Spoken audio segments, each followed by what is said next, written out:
In this video, I'm going to do two basic trig identity questions from the IB Math SL exam. Both would be non-calculator, and I have a screenshot up at the top of the trig identities that appear in the formula booklet. So here's an example where it says, given that sine x equals 3 over 4, and x is between 0 and 90, can you find these other trig functions? And we're going to do this without a calculator, which means we're never going to actually find out what that angle x is. Because if you had sine x equals 3 over 4, and those are not from our special triangles like 30, 60, 90 or 45, 45, 90, we're not going to be able to get that angle x without a calculator. We would have to use inverse sine on the calculator to find it. But that's not what we're doing here. We're going to try to find the cosine of x without ever actually knowing x. So my recommendation is, when they tell us that x is between 0 and 90, to sketch a little coordinate plane and show an angle in the first quadrant of no particular size, just that you know it's between 0 and 90.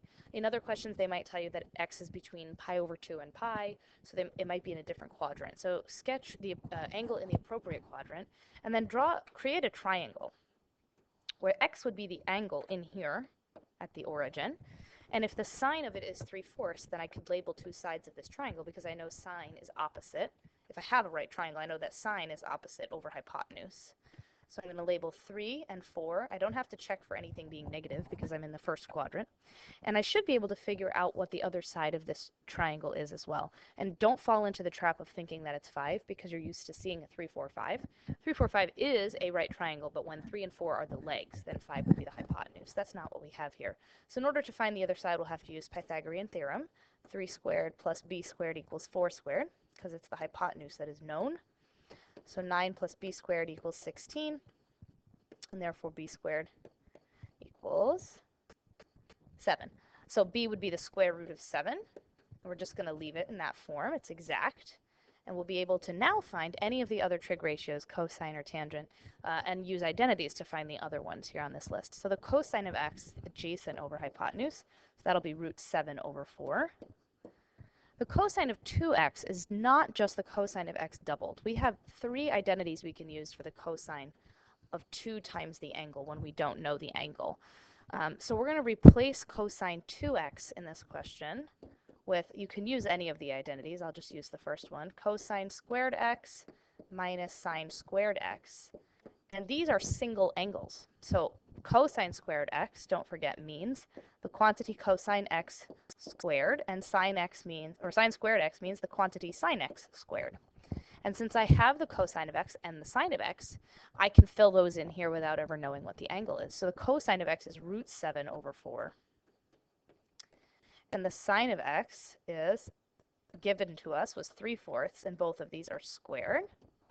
And then I'm just squaring and simplifying. So I have root 7 times root 7, which is 7, over 4 squared, which is 16.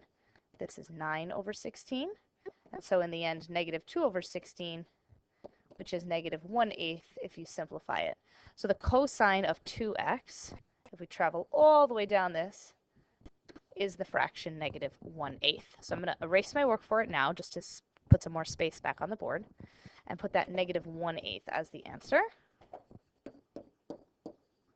All right, now we're on to sine 2x. So similarly, whenever we see double angles on our IB Math SL exam, we're going to go right to our formula booklet and pull out one of the identities to use. I don't want to use sine 2x.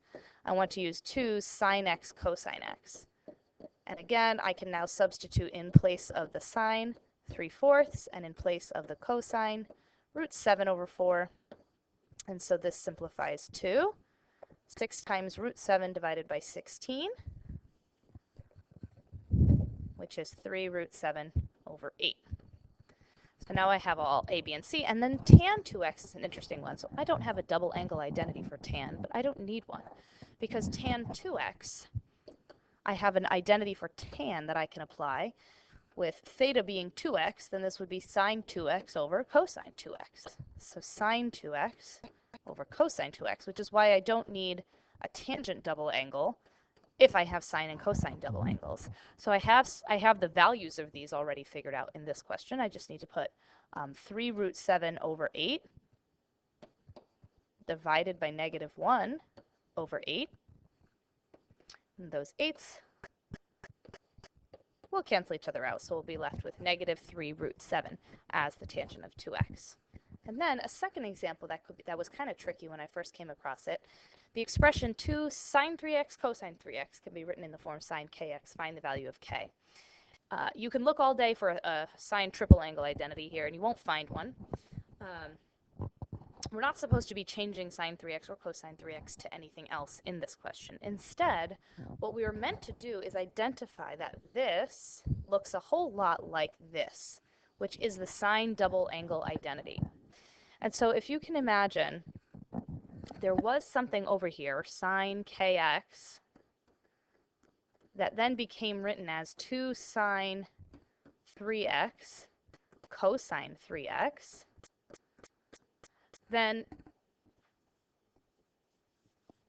whatever is in here must be double whatever is in here. That's from this, because whatever is this angle is doubled right there. So if this is a 3x and over here I'm supposed to have that doubled, then it must be a 6x over here. And that's the only way to determine, based on the knowledge we have from this class, that k must be 6 here. So that's what it means by find the value of k. And that's it.